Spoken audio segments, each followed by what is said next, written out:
I've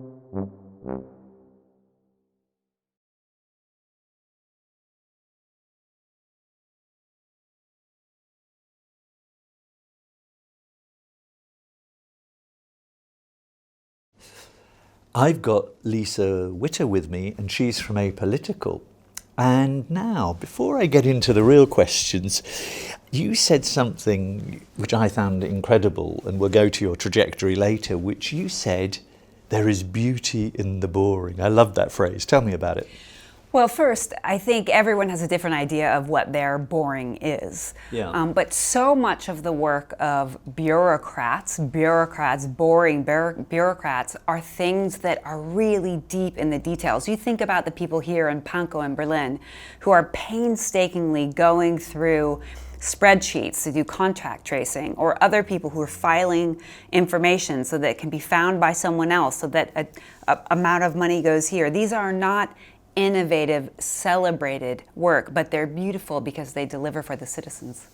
Right, so basically there's a sort of combination we want between routine, respect routine, occasionally rejig it, but also then be imaginative perhaps, but routine is also key, is that more or less it? Absolutely, routine is key. And I think, a lot of how I think about things is through evolutionary biology. Like we're attracted to new things because there could be a food source over here.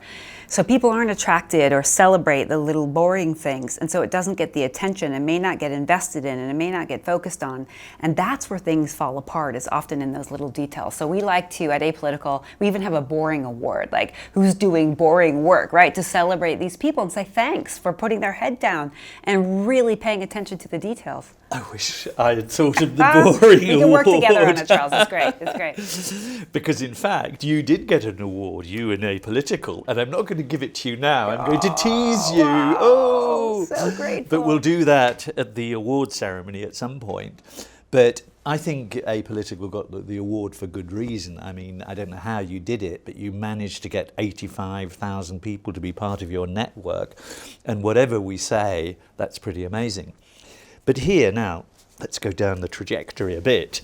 From the conversations I had with you, I got the sense that you either from an age of an infant, or at least quite young, got into politics, and you got people to sort of register for voting, to vote and so on. And you were particularly concerned, I think, about, young people being sort of instrumentalized and so on. Can you just go into that a bit? Yeah, well, I feel really lucky to be doing exactly what I've always wanted to do, although I could never tell you exactly what I wanted to do, except that it was around making things better and using politics as a way to do that. So blessed, that I've been able to have this track.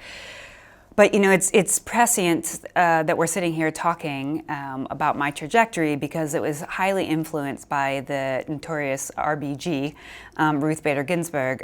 She was a huge proponent of something called Title IX, a boring sounding piece of legislation that in the United States ensured that boys and girls had equal access to sports. You don't let girls play, you don't get the Fed's money. And I was the first generation of Title IX babies. I was one of the girls who grew up not knowing that I was supposed to be different than the boys in terms of sports and my ability. So I really got a sense of my competitive spirit because of some boring work that some extraordinary Supreme Court justice did, along with others like Billie Jean King. So I'm really, in her honor, really speaking today. She really, really moved me. And she, by the way, is known, if you ever hear her court clerks in the Supreme Court, talks about how she painstakingly goes through every word to make sure that they are approachable words that people can understand them, not to obfuscate or make confusing the law, but to make the law and government approachable to the people. So what an extraordinary hero. So I got this sense of real competitive nature, but that I also really found joy in going to church every Sunday with my grandma. I am not religious now, but I got a sense of how do you serve people? How do you do something bigger than yourself?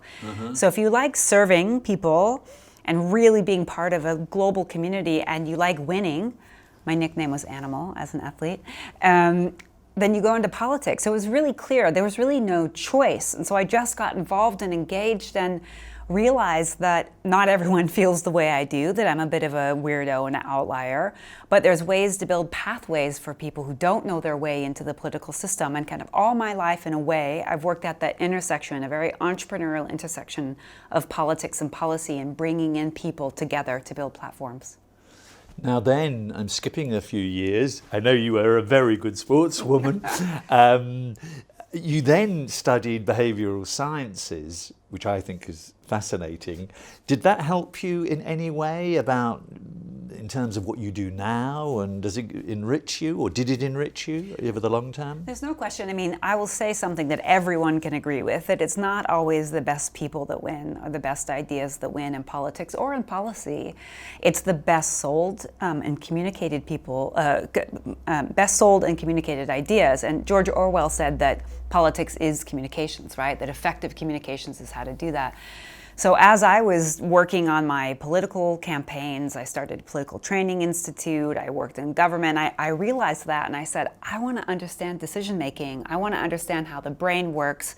I want to understand how influence works. And it's been critical to all the work that I've done over the years. Just not in a way that you manipulate people, but you just understand processes, things like social norms and the messenger effect and these very basic, how peers get signal from others.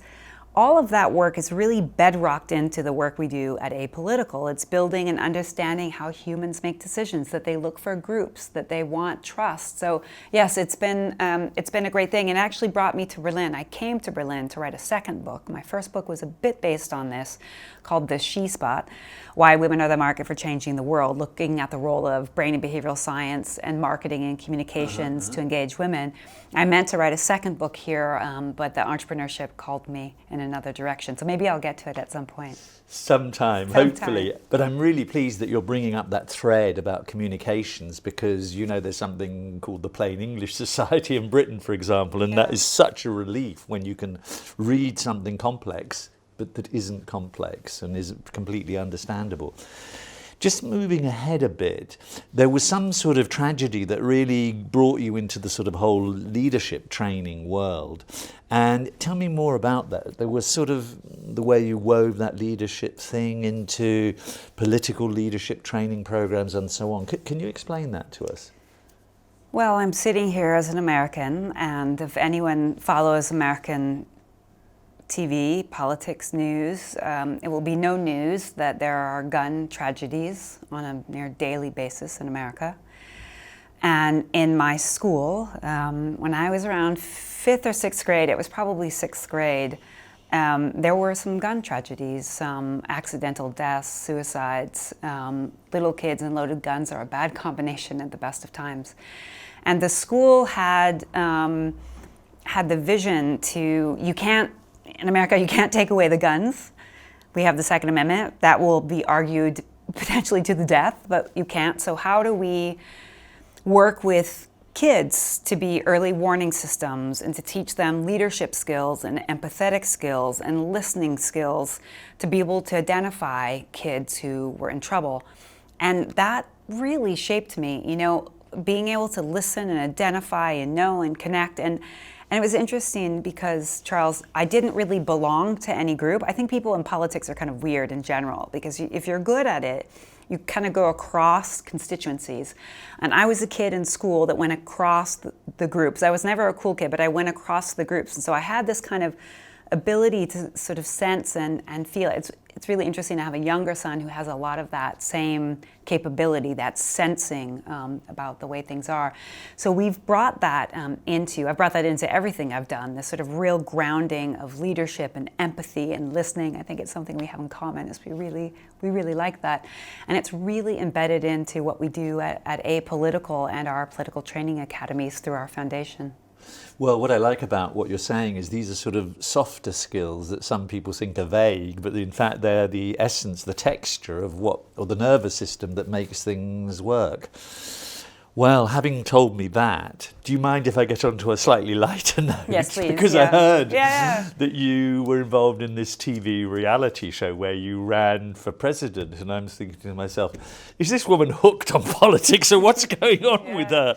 Did you learn anything from that? Well, let me just give you a little bit of the backstory. So I started off my kind of national political career being a pundit on TV during the Gore-Bush election. So I was running a campaign against the privatization of Social Security for 140 women's organizations. So I would get on TV, national television, and debate. And the first person I ever debated was Kellyanne Conway, who was the president's campaign manager, President Trump's campaign manager. And I was doing this, and it was fascinating to learn how to use political communications and rhetoric. But I realized there weren't many women on TV. So I started asking the bookers and producers, why don't you have more women on TV? And they said, women don't promote themselves to TV. And I said, well, if I helped build a platform with some other women, would you pull women from this platform and start using them? And they said, absolutely. And slowly but surely, we created something called SheSource, and it's really changed the face of network television. It's great. They wanted more women on TV. There's a lot of reform we could do to TV, but diversity and people of color is something that's been really important. Representation, it's key to democracy. So anyway, long story short, I get a call. Lisa, we have this reality TV show going on Showtime. Would you do it? And I said, hell no, I'm a serious person. I may have a political career. Who goes on reality TV? I don't eat bugs. I keep my clothes on. I'm a serious person. Come on. And they said, ask people. So I called my council of advisors in New York City at the time. And I said, I've been asked to go on this TV show. Should I do that? And they all said, look, being on reality TV and running for president could be a great entry point for your political career. Little did I know that we would have a reality TV show president. But what I did learn, Charles, it's really, I learned two things. One, I traveled the country in a bus, kissing babies and holding people's hands, and citizens want to be heard. I know it's cliche. They would look at me and say, I don't have teeth, or I haven't had a job. Can you help me? You're going to be president. And I have to remind them, I'm not going to be president of the United States, but I can very, very connect you to people who can help you. People want to be heard, and it is not hard to listen. It's hard to deliver, but at least we can listen. And I would ask them, what do you think we should do? And they would have really good ideas. They didn't want handouts. They wanted to earn their way.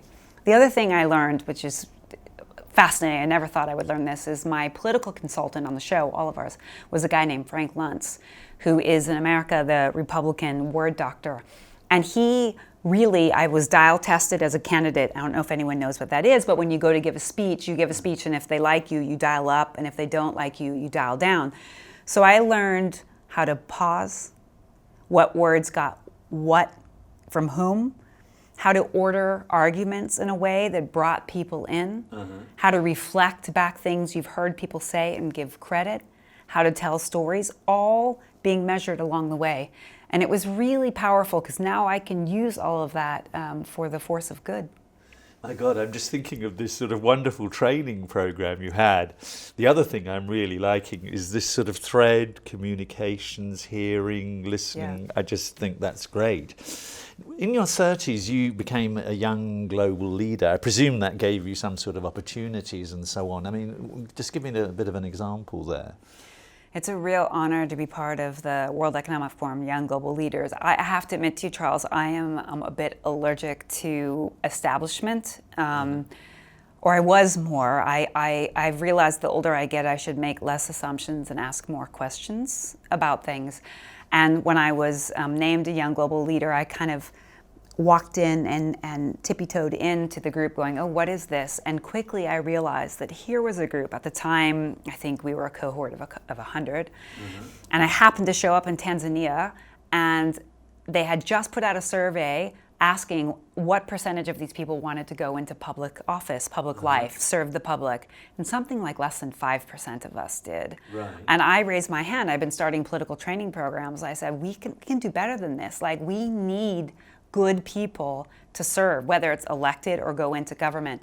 And so I've, through my journey, been doing a lot of work with young global leaders around the world to think about what responsible ethical leadership looks like. And in fact, the co-founder of Apolitical is a young global leader. And we didn't meet through there, but we really deeply connected around the values of what ethical, transformative public leadership looks like. You know, something which is just striking me as we're talking, on the one hand I can feel this sort of energy and this social entrepreneurship, and at the same time I can feel this inner bureaucrat coming through, and I rather like that, it's not a paradox, but these two parts of yourself.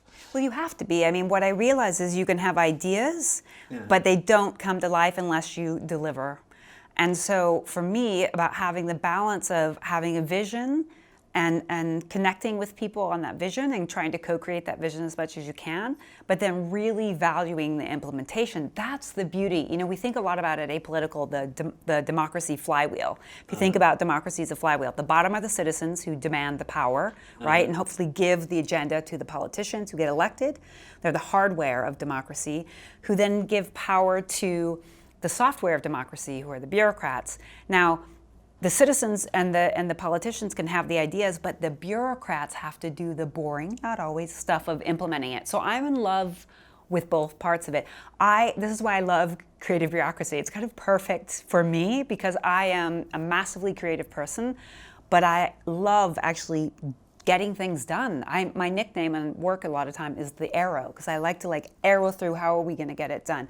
I am not as dedicated to processes. I'm a bit of I can be a Wild West, Annie Oakley sometimes on processes if I see my way through it. I'm trying to learn more discipline on that. But this creative bureaucrat is kind of embodied in me for sure. Oh, thank you for being that. I love it. You used another phrase which I like, which is a bit like there's beauty in the boring, which is this thing which I think Leonardo da Vinci also said, something about restrictions being an opportunity in some sense, or that you like overcoming roadblocks and that sort of thing, basically solving problems. Is that part of the core, the culture of Apolitical? Yeah, there's no doubt. My co-founder, Robyn Scott, who is a beautiful human being whose name is on that award that you are not giving us yet. She grew up in Botswana in the bush with nothing. She grew up with, in some ways, freedom, but in some ways, nothing at all. And it is in that sort of lack of things around her that she had to be creative with those restrictions. I mean, there were snakes and alligators and things that could kill her. And she, born out of herself, a natural entrepreneur. And she's really an entrepreneur. She loves creating things and she loves building things. And we both say that innovation happens in constraints. And Charles, we're seeing it right now. You know, a lot of the changes that have been necessary to move government into the 21st century. We like to say at Apolitical, we have 18th century politics, 19th century institutions, 20th century tech, with 21st century problems, and we've got to move into kind of getting up to speed, not losing part of the past, but taking the past and moving forward and solving problems in new ways. And you need that sort of ability to work through constraints, and boy has COVID created constraints. You have to digitize things. There's no choice. You have to figure out how to do things differently. So sometimes the constraints you can make on yourself. Being an entrepreneur, you do that. When you start something, you have no money, you have to bootstrap things, you have to be creative, you have to think about how to get things done, you have to call on people. But sometimes constraints happen to you, like this pandemic. And we think, we both study Stoicism, it's a lot on your character about how you handle crisis. So we really try to have discipline to think about what can we learn when things are hard, when a constraint's thrown at us, what can we learn about that? And I think bureaucrats are like that too. I wouldn't say, very few bureaucrats say, the door's open for me every day to do everything. They have to work in constraints, and so they work their way around. I get to interview these people every day, and you'll meet a 65, 70-year-old bureaucrat. You'll be like, why don't you retire? You've been doing this for a while. And they said, I've been waiting for 40 years to work my way through the Leviathan, and I am here now, and I'm going to deliver my opus from the people back to the people. And I find this beautiful. So bureaucrats get this in a really deep way. No, I do think, can I repeat the word beautiful? Because I think that was beautiful. I mean, the other thing you said is that, government has sort of 30, 40% of GDP, and we better be there. Just say a couple of words about that. Yeah, I mean, look, as a political entrepreneur or just someone who likes solving hard problems, it was crazy. We looked at in 2015 when we started Apolitical that it was easier for a public servant to find a lump in a mattress than to find a lump in a policy. And by the way, Charles, we thought that was the initial problem we were going to solve, is how can bureaucrats around the world find the policies that they need? But in the creation of Apolitical, in the deep listening and the empathy and the adjusting all the time, what we found that bureaucrats needed is, one, inspiration, thank you, connect you to one another, celebrate you, not in some like glad handy way, but really like celebrate the work and the teams. That's why this award is so interesting. Your whole conference is good, because whoever says thank you to bureaucrats, nobody does. Yeah. So I'm thanking the bureaucrats for you thanking me. Oh, right. Because we wouldn't be here if it wasn't for them. And I'm really grateful. I'm a former public servant myself, and so I know how that is to get that done. Then what we thought was, okay, well then they need knowledge. To know what they need next is connections to each other. They want to meet each other. They don't just want to Google some policy. They want to know who's worked on what. And then what they need is skills, right? You think of Maslow's hierarchy of needs. So here we are, building this platform. We love the fact that it's 30 to 40% of the GDP. Imagine if you could move just a little bit of that to be spent more efficiently. That is a huge force multiplier for change, right? Yeah. Just think about the $10 trillion in procurement. I mean, if you want to work on gender equality or racial equity or the environment, there's $10 trillion in government's hands. And what is government? It's citizen mandate, right? In democracies, citizen mandate to use that money to change markets. That is super exciting. Largest workforce in the world, right? Largest workforce in the world. What if you get the workforce to do things differently, to be more flexible, to operate in teams in a different way, to have an environment where people feel like they're flourishing? You can completely revolutionize the way we live. So it's hard. It's not sexy. People said that we couldn't do it, but we liked the constraints. We liked the discipline, and we were marching away. Robyn, who's not here, is a tractor. She just plows and plows and plows ahead. I prefer to be a little bit of a Land Rover, just a little bit more, a little bit less tractory. She's a Land Rover too. Maybe I like being a little bit more the Tesla. And the two of us kind of hold our roles in different times. And an interesting constraint about being a woman is that, I don't know if it's a constraint, it's an opportunity, is that oftentimes when we go in and talk to folks in government, I hope they just genuinely feel how much we care about the outcome. We are not there to make a quick buck. We're building a B corporation, a social business, but we're building it, in the time of techlash with what we hope is deep integrity, and we want people to call us on it if it ever doesn't feel that way. Well, what I like is also that encapsulation of really bending things to a bigger picture purpose, these trillions, common good and all of that. Well, just to collecting, you mentioned Robyn. Hello, Robyn. Hello, Robyn. Your meeting, you connected with her, and at some point it became a catalyst when you met her second time round, and she's a bit more techie than you, I think. That's what you told me. Yeah. And how did you hatch that project, and how do you work together? You said that a bit. Is there a division of labour? Where is it a dispersed organisation? Yeah. One of the best things to come out of this, besides the building of this thing, which we call Matilda, this beautiful organization, and all the impact we're having, is my friendship with her. Which is, if you're co-founding a company, it's tense and it's hard. I'm the godmother of her son. I will forever love her and really value her. We are really different characters. So how we've divided up the business is, I tend to do more of the external things, partnerships, delivery of big partnerships, external relations, all of that, fundraising I do as well. She tends to be more of the tech and internal operations strategy, but we dance together quite well. Now, my background is more in politics.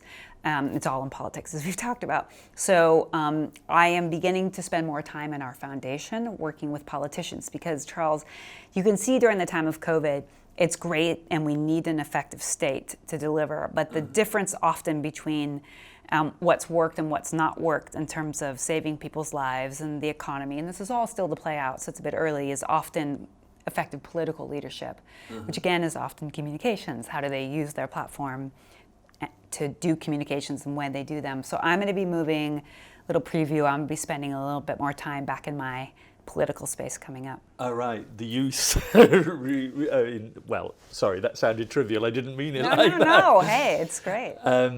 But what's interesting also, just organisationally, because you're here in Berlin, we're in Berlin. Yeah. Where's Robyn? Is she in London or somewhere? Yeah, good question. We have about 30 of us are sitting in London in Whitehall, in a beautiful space at the centre of the UK government, and I'm based here with a small team in Berlin and go back and forth. And that comes not without its challenges. But for the past 6 years, I've basically been on the road meeting with governments from South Africa to India to Argentina, Ecuador, Peru, the US. I've been on the road the last 5 years, really deeply listening and building relationships. I'm really happy to not be traveling right now. Coming to meet you in the studio is like the biggest event I've had in a few months since lockdown. And by the way, all of this business still seems to work. We built an online business, but I think one of the reasons why it's working is because you have to invest in these relationships, and I'm really happy that we did. Well, can we just cheer Matilda? Matilda! You're Matilda. Matilda, Robyn, Lisa. There you are. Great. I love Matilda. So thank you very much. Yeah. And we'll see you sometime very soon. And I'm so pleased to have met you really very close. Very close, but socially distanced. Look at that. We're socially quite close. We're a little close. Physically distant. Physically distant. That's true. Socially close, physically distant. Anyway, lots of love and speak soon. Thanks, Charles. Thanks a lot. Thank you.